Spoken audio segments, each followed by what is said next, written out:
Subscribe कीजिए आपके अपने YouTube channel education for CBSE को और बेल आइकन को दबाइए ऐसे ही वीडियोस देखने के लिए।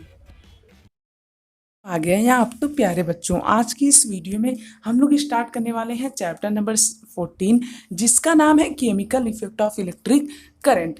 अब इससे पहले हम लोग स्टार्ट करें chemical effect of electric current, हम लोग पहले कुछ बेसिक्स जान लेते हैं। इससे पहले मैं आप लोग ये बता देना चाहता हूँ, किताबी कीड़ा पहले मत बनिए, बहुत ही ध्यान से देखिए, बहुत इंपॉर्टेंट चैप्टर है, 12th तक आपको ये काम आएगा इलेक्ट्रिसिटी। ठीक ठीक है, तो बहुत ही ध्यान से देखिएगा। देखिए पहली बात कर लेते हैं, कॉपी और पेन लेकर के भी आप लोग बैठ जाइए, जो जो आप लोग को इंपॉर्टेंट लगे आप लोग उसे नोट कर सकते हैं। पहली बात करते हैं इलेक्ट्रिसिटी का यूज क्या होता है। हम लोग अपने घरों में देखते हैं लाइट जलाने के लिए, पंखा चलाने के लिए, बल्ब जलाने के लिए ढेर सारे यूज़ होते हैं लाइट के। अब हम लोग बात करते हैं कि हमारे घर में लाइट आती कैसे है। हमारे घर में प्यारे बच्चों लाइट आती है हाइड्रो पावर जनरेशन से, मतलब कि जैसा कि आप लोग जानते होंगे कि लाइट कैसे प्रोड्यूस होती है, डैम की मदद से। जो बड़े बड़े डैम्स होते हैं इसमें वाटर हाई रेट से आते हैं और इसके बाद टरबाइन को चलाने में मदद करते हैं और इसी से इलेक्ट्रिसिटी प्रोड्यूस हो जाती है। और इन सभी चीज़ों के बारे में आप लोग हायर क्लासेस में पढ़ेंगे कि इलेक्ट्रिसिटी कैसे प्रोड्यूस होती है। ठीक, अभी के लिए आप लोग इतना जान लीजिए कि हाइड्रो पावर से ये इलेक्ट्रिसिटी जनरेट होती है। और क्या इलेक्ट्रिसिटी के बारे में हमें जान लेना चाहिए। इलेक्ट्रिसिटी जो होता है प्यारे बच्चों, ये हमारे लिए बहुत ही ज़्यादा इम्पॉर्टेंट होता है। क्यों? मान लीजिए एक दिन इलेक्ट्रिसिटी ना आए आपके घर में तो क्या क्या दिक्कतें होंगी।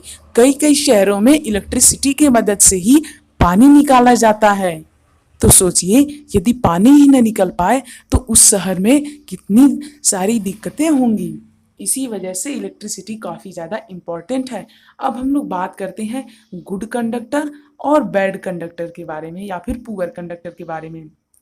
देखिए मान लीजिए कि ये एक ड्राई सेल है, ये है एक हमारा आयरन, ये हमारा बल्ब।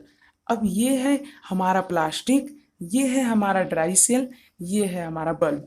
तो जब हमने यहाँ पे कनेक्ट किया, यानी कि जो हमारा क्या है टेस्टर है, इसकी जब हमने आयरन वाले पार्ट पे कनेक्ट किया, किसे वायर को लगाया, तब हमारा बल्ब जल गया।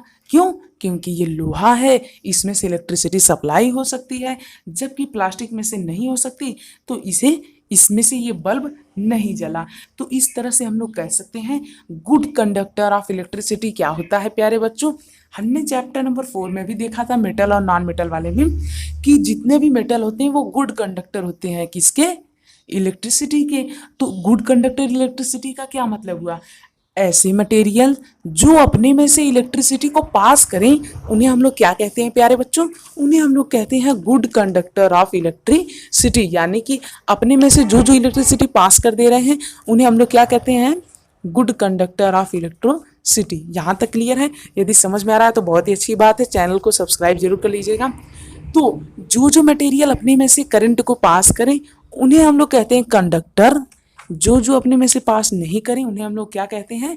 इंसुलेटर कहते हैं। तो कंडक्टर और इंसुलेटर समझ में आया? जो जो मटेरियल अपने में से करंट को पास करे उन्हें कहते हैं कंडक्टर, जो जो मटेरियल अपने में से करंट को पास ना करें उन्हें क्या कहते हैं? इंसुलेटर कहते हैं। अब हम लोग जान लेते हैं दो बहुत ही इंपॉर्टेंट चीज़ के बारे में। पहली चीज़ एनोड क्या होता है, बहुत ही ध्यान से सुनिएगा। जो पॉजिटिव इलेक्ट्रोड होता है उसी को हम लोग क्या कहते हैं प्यारे बच्चों?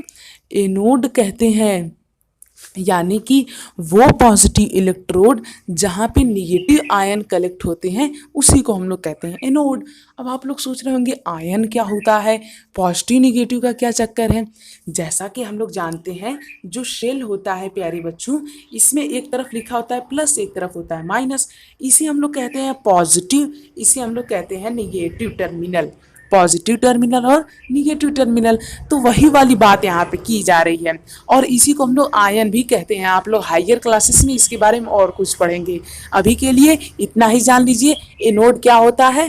पॉजिटिव इलेक्ट्रोड का पॉजिटिव इलेक्ट्रोड जहाँ पे निगेटिव आयन कलेक्ट होते हैं उसी को हम लोग एनोड कहते हैं।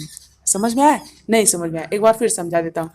पॉजिटिव जो होता है इलेक्ट्रोड, उसमें निगेटिव आयंस कलेक्ट होते हैं तो उसी को हम लोग क्या कहते हैं, एनोड कहते हैं। क्या कहते हैं, एनोड। अब बात करते हैं कैथोड का। कैथोड निगेटिव इलेक्ट्रोड होता है जहाँ पे पॉजिटिव आयन कलेक्ट होते हैं। अब आप लोग सोच रहे होंगे इलेक्ट्रोड क्या होता है। इलेक्ट्रोड जो होता है ये दो टर्मिनल होता है जहाँ से इलेक्ट्रिसिटी या तो आती है या तो जाती है। नहीं समझ में आया। अब यही ड्राई सेल ही है, मान लीजिए ये है एक मेरे पास ड्राई सेल। मान लीजिए इलेक्ट्रिसिटी इधर से आई इधर से गई, तो इसका ये और ये पार्ट क्या हो गया, इलेक्ट्रोड हो गया। इलेक्ट्रोड समझ में आया। इलेक्ट्रोड वो पार्ट होता है जहाँ से इलेक्ट्रिसिटी या तो आती है या तो जाती है, उसी को हम लोग क्या कहते हैं, इलेक्ट्रोड। और वो इलेक्ट्रोड जहाँ पे निगेटिव आयंस कलेक्ट होते हैं उसे हम लोग क्या कहते हैं, एनोड। जहाँ पे पॉजिटिव आयन कलेक्ट होते हैं उसे हम लोग कहते हैं कैथोड। समझ में आया। लिखते चलिए तो और अच्छे से समझ में आएगा। एनोड किसे कहते हैं, जहाँ पे निगेटिव आयन कलेक्ट हो, जहाँ पे पॉजिटिव आयन कलेक्ट हो उसे हम लोग कैथोड कहते हैं। एनोड मतलब निगेटिव आयन कलेक्ट होते हैं, कैथोड मतलब पॉजिटिव आयन कलेक्ट होते हैं। यहाँ तक क्लियर है। मुझे उम्मीद है आप लोग समझ में आ रहा होगा प्यारे बच्चों। यदि समझ में आ रहा है तो प्लीज़ हमारे चैनल को सब्सक्राइब कर दीजिए। ऐसे ही और वीडियोस के लिए हमारे चैनल पे भी विजिट कीजिए।